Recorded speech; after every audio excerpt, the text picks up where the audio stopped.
స్థానిక సంస్థల్లో బీజేపీ ఘన విజయం సాధిస్తుందన్నారు ఆ పార్టీ స్టేట్ చీఫ్ రామచంద్రరావు.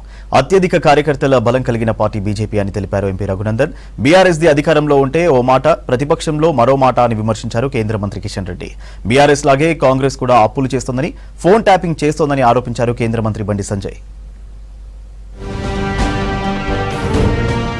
బీసీలకు 42% రిజర్వేషన్లకు బీజేపీ కట్టుబడి ఉందన్నారు ఆ పార్టీ స్టేట్ చీఫ్ రామచంద్రరావు. మైనారిటీల రిజర్వేషన్లతో నష్టపోయేది బీసీలేనన్నారు. స్థానిక ఎన్నికల్లో బీజేపీ గెలుస్తుందని, 2028 అసెంబ్లీ ఎలక్షన్స్ లోనూ గెలుపు ఖాయమన్నారు. మెదక్ జిల్లాలో ఎంపీ రఘునందన్ రావుతో కలిసి పర్యటించారు రామచంద్రరావు. పార్టీ కార్యకర్తల సమావేశంలో పాల్గొన్నారు. గ్రామీణ ప్రాంతాల్లోనూ బీజేపీ బలం పెరుగుతుందని తెలిపారు. దేశంలో అత్యధిక కార్యకర్తల బలం కలిగిన పార్టీ బీజేపీ అన్నారు ఎంపీ రఘునందన్. కార్యకర్తల కష్టం ఎప్పటికీ మర్చిపోమని చెప్పారు ఎంపీ. భారతీయ జనతా పార్టీ అంటే క్రమశిక్షణకి మారిపోయారు. పనిచేసేది కాషాయం జెండా కోసం నరేంద్ర మోడీ గారి నాయకత్వంలో చేస్తున్నాం. తొవ్వలపితే ఏమవుతుందో మీకు తెలుసు. ఏమైతుంది అందుకనే జాగ్రత్తగా నా నోటితో చెప్పేకూరు. 42% బీసీలకు మీ సపోర్ట్ చేసినాం, బిల్లు సపోర్ట్ చేసినాం. మీరు ఆర్డినెన్స్ తీసుకొస్తే దానికి మళ్ళీ మీ సపోర్ట్ చేస్తా ఉన్నాం. 2028లో తెలంగాణ ప్రజలు భారతీయ జనతా పార్టీని గెలిపించడానికి వాళ్ళు తయారుగా ఉన్నారు.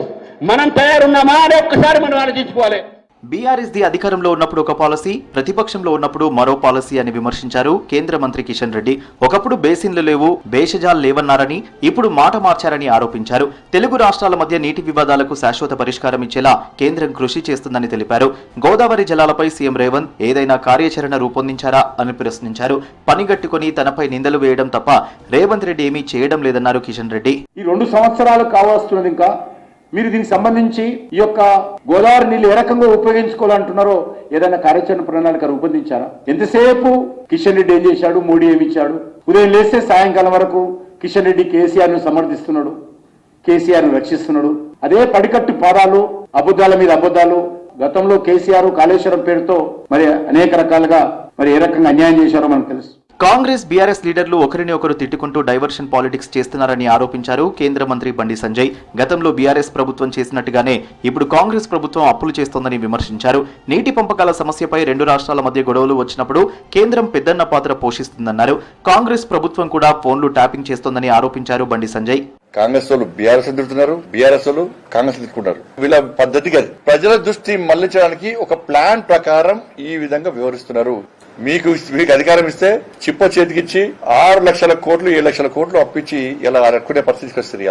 ఇక వాళ్ళకంటే తోపు వాళ్ళు కాంగ్రెస్ వాళ్ళు. వీళ్ళు సంవత్సరంలోనే బిచ్చమెత్తుకునే విధంగా చేశారు. పార్టీ నేతలకు కీలక సూచనలు చేసింది బీజేపీ. వివాదాస్పద అంశాలపై పార్టీ లైన్ కు విరుద్ధంగా మీడియా సమావేశాల్లో మాట్లాడొద్దని సూచించింది. అనధికారికంగా ఎలాంటి ప్రకటనలు చేయొద్దని, కేవలం పార్టీ సూచించిన వ్యక్తులే మీడియాతో మాట్లాడాలని ఆదేశించింది.